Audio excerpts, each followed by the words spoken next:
ఇలా గుళ్ళోనూ బళ్ళోనూ కలుసుకోవడం, తొందరగా పెళ్లి చేసుకుంటే పోతుందిగా. నువ్వు చెప్పింది కరెక్టే అనుకో, కానీ చూడు, హిట్ ఫిల్మ్ లా మన ఇద్దరం గాఢంగా ప్రేమించుకుంటున్నాం. జాక్ పాట్ సూపర్ హిట్ లా మన ఇద్దరం పెళ్లి చేసుకుంటాం. కాకపోతే ఫ్లాప్ సినిమాలా నాకు ఉద్యోగం సద్యోగం లేకుండా పెళ్లి అని నోరెత్తాననుకో, మా అమ్మ, మా నాన్న, మా అన్నయ్య, మా వదిన నలుగురు నా మీద పడి యుద్ధం చేస్తారేమో కాస్త భయంగా ఉంది. నేను ఉద్యోగం చేస్తున్నానుగా బాబ్జీ, నేను సంపాదిస్తాను. మన ఖర్చులకి నా జీతం సరిపోతుందిగా. నువ్వు చెప్పిన పద్ధతిలో యావరేజ్ సినిమాలా బాగానే ఉంది. సరే, మంచి రోజు చూసి మా అమ్మ నాన్నలకి ఈ విషయం రిలీజ్ చేస్తాను.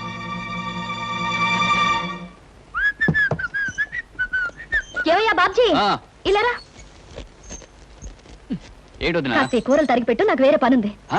కూరలు తరిగి పెట్టడమా? అవునయ్యా, అవతల నాకు చాలా పనులున్నాయి. నువ్వు ఈ పని చేయి. అది కాదు వదినా, కూర తిని పెట్టమను, తిని పెడతాను. అయినా నేను కూరలు తరగడం ఏంటి?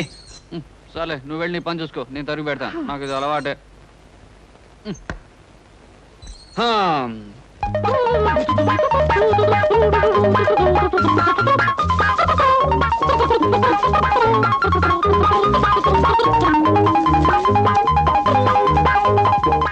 అమ్మయ్యా, వదినా వదినా, ఈ పని అయిపోయింది. ఇదిగోనయ్యా బాబ్జీ, ఆరిన బట్టలు తీసుకొచ్చాను, చక్కగా మడతపెట్టు. ఇదేమిటి వాడు ఇన్ని పనులు పురమాయిస్తోంది? పొద్దున్న లేస్తూ ఎవరి మొహం చూశానో ఏమిటో. కానీ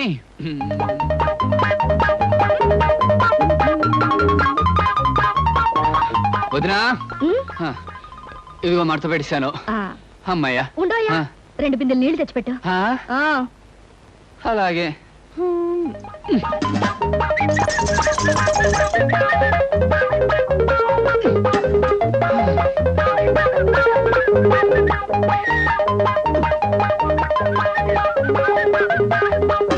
అమ్మయ్యా, వదినా, అదిగో బిందులతో నీళ్లు పెట్టేశాను. ఇంకేమైనా పని ఉంటే చెప్పు. అయిపోయిందని నీ వెళ్ళడం ఆపి నువ్వు చెప్పడం ఎందుకు? అన్ని పనులు చాలా చక్కగా చేసావు. Very good. నువ్వు ఒక మంచి హౌస్ హస్బెండ్ అవుతావు. హౌస్ హస్బెండా? అదేమిటి? ఇంటి పట్టు నుండి పని చేసుకునే ఇల్లాల్ని హౌస్ వైఫ్ అంటారు. అలాగే ఇంటి దగ్గర నుండి పని చేసుకునే మగవాణ్ణి హౌస్ హస్బెండ్ అంటారు. ఏమిటో నువ్వు చెప్పేది నాకేం అర్థం కావట్లేదు. ఇంకా అర్థం కాలేదా? నువ్వు ప్రేమించి పెళ్లాడాలనుకున్న అమ్మాయి ఉద్యోగం చేస్తుంది. నువ్వు ఉద్యోగం సద్యోగం లేకుండా ఊరమ్మటి పడి తిరుగుతున్నావు. రేపు పెళ్ళయ్యాక ఇంటి దగ్గర ఉండి పని చేయొచ్చు. ఎందుకంత పాపం? ఉద్యోగం పురుష లక్షణం అంటారు. ఆ లక్షణాలేని నీలాంటి వాడిని ఏమంటారో నాకు తెలియదు. మగవాడన్నాక కష్టపడి 1 రూపాయన్న సంపాదించాలయ్యా, లేకపోతే ఆడదానికి లోకు అవుతాడు. గుర్తుంచుకో.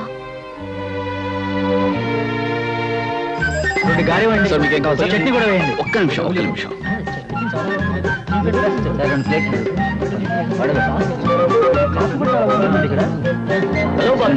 హలో కుమార్, ఏమిటో మొబైల్ క్యాంటీన్ రన్ చేస్తున్నావు?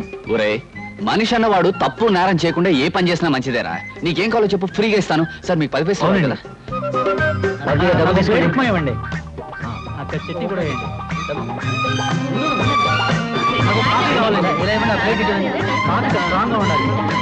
వదినా వదినా వదినా. ఏమిటయ్యా బాబ్జీ, ఏదో లోకానికి గెలిచిన వీరుల్లో అంత హుషారుగా ఉన్నా? ముందు ఈ స్వీట్స్ తీసుకో వదినా, తీసుకో.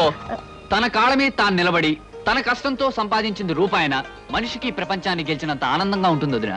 ఇదిగో మొట్టమొదటిసారిగా నేను సంపాదించిన డబ్బు. నాకెందుకయ్యా, తొలి సంపాదన తల్లికి కానీ తండ్రికి కానీ ఇవ్వాలి. వెళ్ళి. వదినా, మా అమ్మా నాన్న నాకు జన్మనిచ్చుండొచ్చు, కానీ మాటలతో నన్ను మార్చి నాకు బ్రతుకునిచ్చావు. పుట్టడం గొప్ప కాదు, పుట్టినందుకు మనిషి ప్రయోజకుడు కావడం గొప్పనే నా కళ్ళు తెరిపించావు. అందుకే మా అమ్మా నాన్నల కంటే నువ్వే నాకు ఎక్కువ. ప్రతిరోజు దండం పెట్టుకుని పూజించవలసిన దైవం నువ్వే గనక నా మొదటి సంపాదన నీకిస్తున్నా. తీసుకోవద్దునా. మీ అమ్మా నాన్నల కంటే నన్ను ఎక్కువ అంటున్నావు అంటే నీ పెళ్లి బాధ్యత నా మీద వేసుకోవడం తప్పదంటావు, అంతేనా? ప్రయోజకుడు అయ్యావు, ఇక పెళ్లి చేసుకోవడంలో తప్పులేదు. మీ అన్నయ్య మీ అమ్మా నాన్నలతో త్వరలో మాట్లాడి నువ్వు కోరుకున్న అమ్మాయినిచ్చే పెళ్లి జరిపిస్తా, సరేనా? Thank you.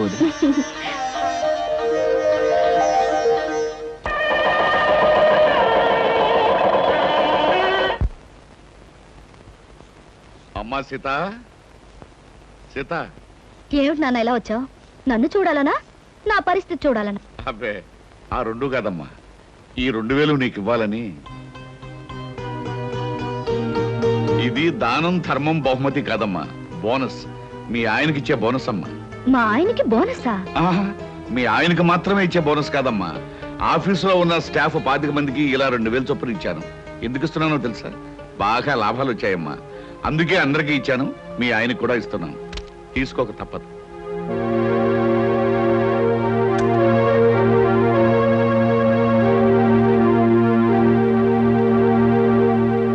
తీసుకోండి.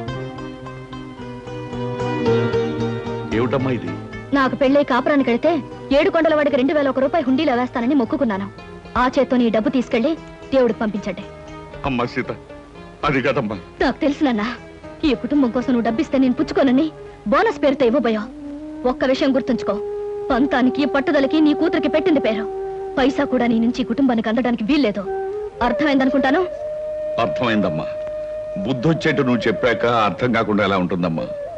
బాగా అర్థమైంది.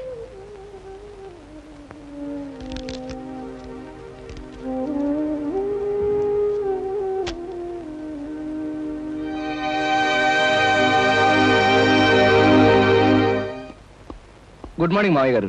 ఏమిటి కవర్ చేశారట? చూడు కృష్ణ, మనం కొత్తగా పెట్టిన ఫర్నిచర్ ఏజెన్సీ తాలూకు సేల్స్ ప్రస్తుతం బాగానే ఉన్నాయి. కాకపోతే ఒక గొప్ప అవకాశం రాబోతుంది. తెలివిగా దాన్ని మనం పట్టుకోవాలి. అవకాశం అనేది కనిపించాలే గాని దాన్ని పట్టుకోకుండా వదలంగా అంకుల్. ఏమిటది?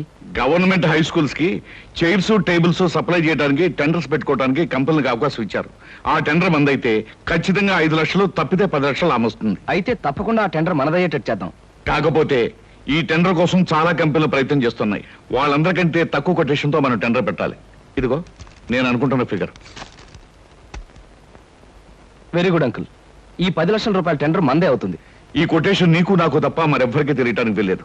ఎవరికైనా తెలిస్తే తక్కువ పెట్టి ఈ టెండర్ కొట్టేయడానికి ప్రయత్నిస్తారు. అందుచేత ఎవ్వరికీ తెలియకూడదు.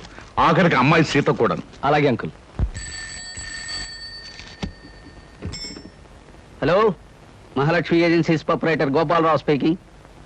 ఏంటి, ధనలక్ష్మి ఏజెన్సీ వాళ్ళు కూడా టెండర్ వదులుతున్నారా? కొటేషన్ ఎంత? బా, నువ్వు చెప్పినట్టు రహస్యం బయటకు పక్కనివ్వలేవయ్యా. ఎంతో చెప్పు, నేను ఎంత కొటేషన్ ప్లేస్ చేయాలో నాకు తెలుస్తుంది. ఎంత? 10 లక్షల.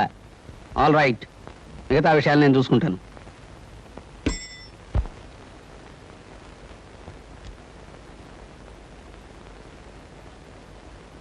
స్కూలు ఫర్నిచర్ నిమిత్తం సర్కారు వారు ఏర్పాటు చేసిన కాంట్రాక్టుకు 9,99,995 రూపాయలకు టెండర్ పెట్టిన గోపాలరావు గారికి ఇవ్వడమైంది. Don't talk mister Krishna.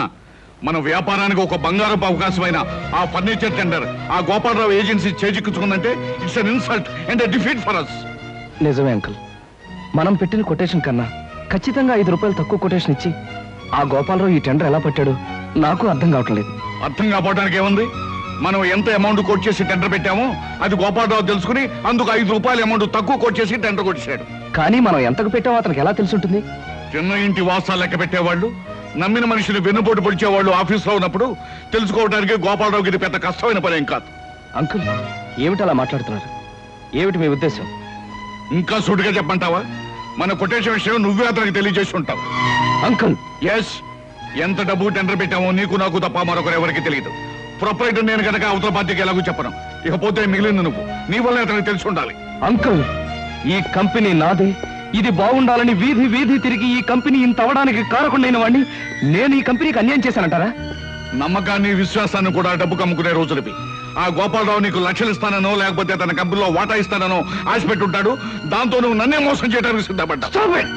తప్పు చేయకుండా నిప్పులాగా బ్రతకాలనుకుంటున్న నన్ను నీతి లేనివాడు, మోసగాడు అంటున్న మనిషి మీరు కాక మరొకరు అయినట్టయితే నేనేం చేసేవాడో నాకే తెలియదు. గుప్పెడు మెతుకులు తిన్నా కష్టార్జితంతో సంపాదించానే గాని మరొకరిని మోసం చేసి సంపాదించలేదు. అలాంటి నన్ను అనుమానించి అవమానిస్తున్న మీ దగ్గర ఇంకా నేను పనిచేస్తే నాకు సిగ్గు, లజ్జ, నీతి, నిజాయితీ లేనట్టే లెక్క. అందుకే ఈ క్షణంలోనే రిజైన్ చేస్తున్నాను.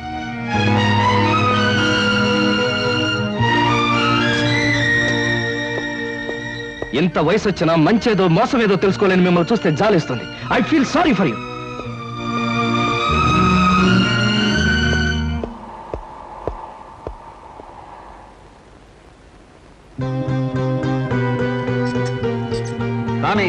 లోపలికి రావయ్యా. వద్దన్న మనుషుల దగ్గర నుంచి వచ్చేస్తున్నా నువ్వు కావాలనుకున్న మనుషుల దగ్గరికి రావాలయ్యా. అలా లైట్ పోల్లా నిలబడితే బాగుండదు. కారెక్కు మాట్లాడుకుందాం. Come on, don't waste your valuable time.